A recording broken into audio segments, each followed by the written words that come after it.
Hi, Ange. Hello. I know players are coming in a bit late. Is there any update on Son in particular, or any more injury news? No, nothing really. Sort of the last update I got was late last night, and he was a bit sore after the game, obviously. The extent of it, we kind of need to see how he recovers today. There's a couple of others with some knocks, but I don't think anything else significant. Obviously a tough night last night, but it's been a brilliant start. Is there a sort of a message? There's going to be difficult periods. You've only had one transfer window. This is just the beginning for you here. Yeah, but I think I've been consistent in saying that when things were going well. But you know, I don't think it was a brilliant start. A brilliant start would have been last night, like like I said in other games, is to take advantage of the dominance we have in games, and we're not, and it's keeping the oppositions in the game, and especially in the second half, we had a couple of defensive lapses, which a team like West Ham will always punish you. So, the football, for it to be brilliant, it's got to be there in its entirety. And I don't know how many times I've said here, I still think our front third, we've got a lot of work to do, and unfortunately, that's costing us at the moment in terms of results. But that's the challenge for us. We've got to keep pushing on and trying to become better in those areas.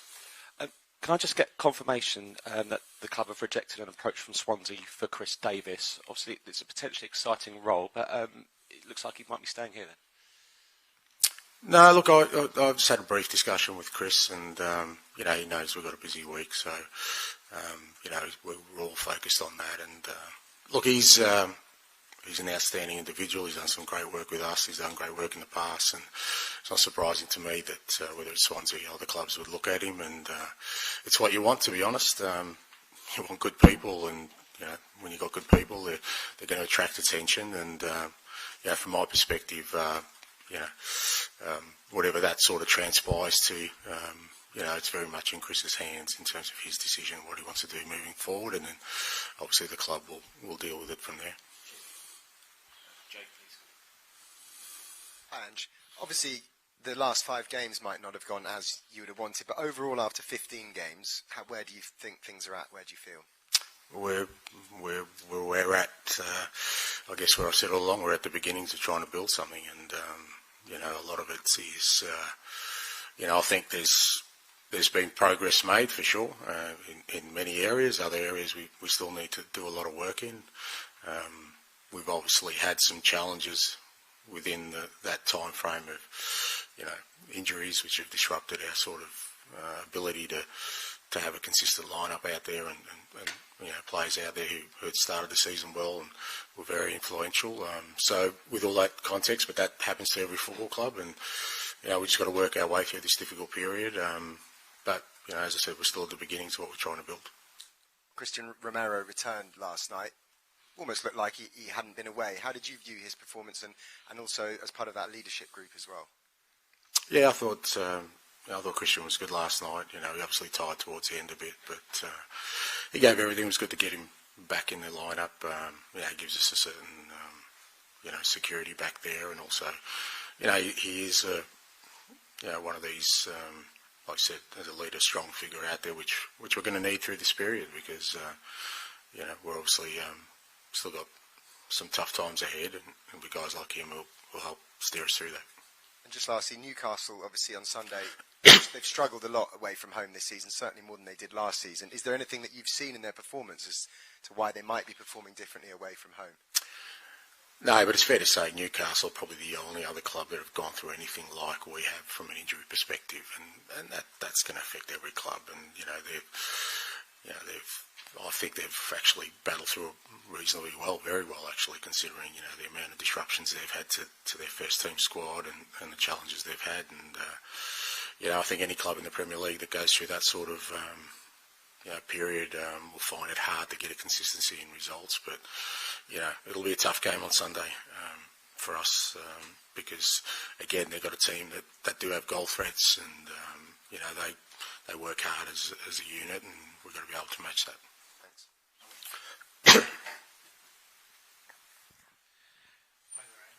You mentioned about the front players, and that's still an area that's got to work on. Obviously, you've mentioned previously about Kulusevski and Johnson. Want to get more goals out of them. I mean, how is that something you coach into players? Is it about movement, positioning, or I guess all of the above? Yeah, it's all of it. Yeah, I mean, look, Brennan's right. Brennan's 22. I mean, he's still sort of learning the game in many respects, and it's a big move for him. Kulusevski, similar. He needs to sort of develop that side of the game, but it's like anything else. You just got to keep working at it, and it's not just them. It's us as a team. The opportunities just didn't fall for them last night. It was other players in those areas, and like I said, we lack some real conviction as we have in previous games. I think from the start of the season, though, I don't think we've rewarded our dominance with goals. Even in the games we've won, we haven't really converted the opportunities or created the chances that our play should have. So as I said, that's still the area where we've got a hell of a lot of work to do. Obviously, with that conviction and creativity as well, would that be an area maybe in January to look to bring in someone with that kind of those attributes? Well, it's not easy because, again, when you're talking about the finished product, you know what that's going to cost in the market, and there aren't that many there. So, it's about developing our players here and giving them more sort of information and more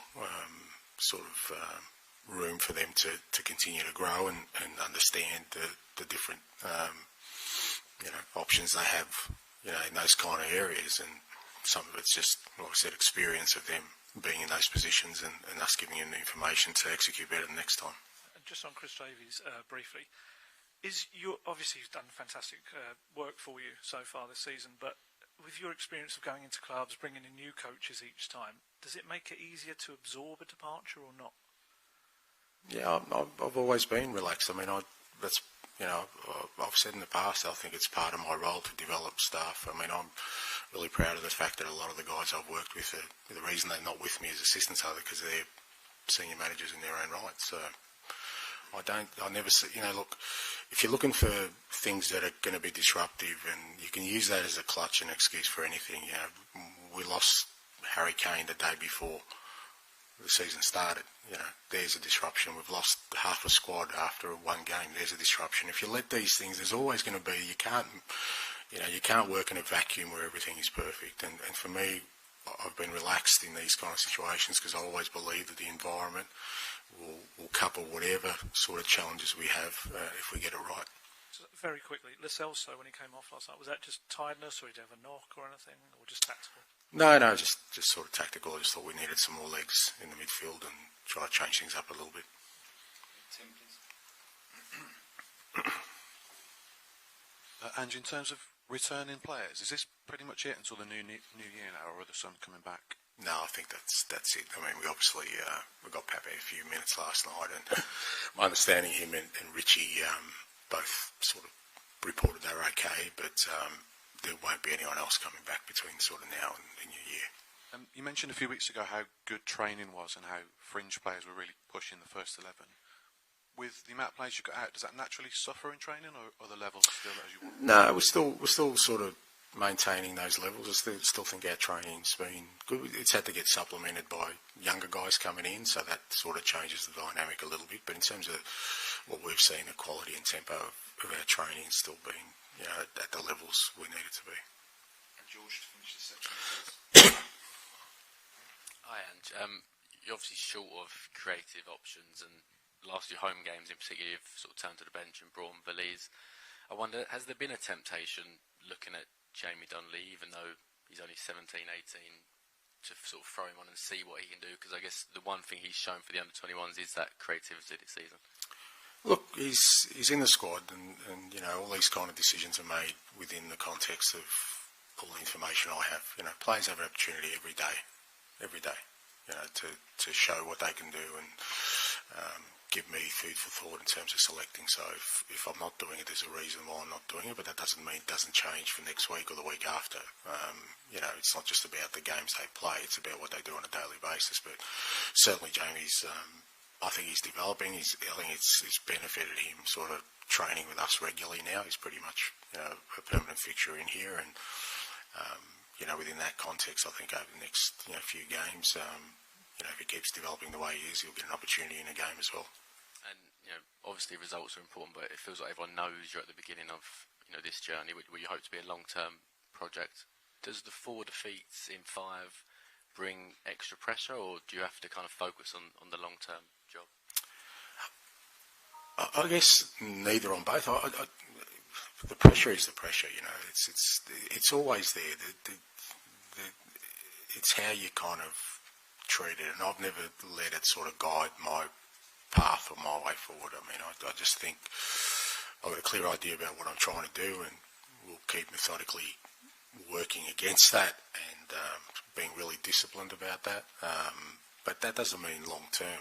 For me, like I said, I don't have a 3 or 5 year plan up my sleeve that's guaranteed for success. What I do have is a plan that I think will get us to where we need to be. How long that takes, I don't know. It depends on sort of how we keep sort of, like I said, discipline in sticking the path, because ultimately, whether it's this challenge, there'll be another challenge in 6 months' time, there'll be another one. Even if you have success, there's a challenge there, so it's how really focused you are and how committed you are to go on the path that you've started, and I'm unwavering with that. I just will not budge in terms of, because I just think, that's what I believe is the best way forward. And you faced Eddie Howe this weekend, who was obviously in the running for the Celtic job, but before you got it, I mean, I know it's 4 defeats in 5 now, but you are a Premier League manager. Do you ever kind of had the chance to sit back and think what could have happened if he had taken the Celtic job? And you absolutely. Sliding doors moment, but there's probably been no bigger decision in me being here today than Eddie knocking back the Celtic job. So I haven't thanked him. I probably should.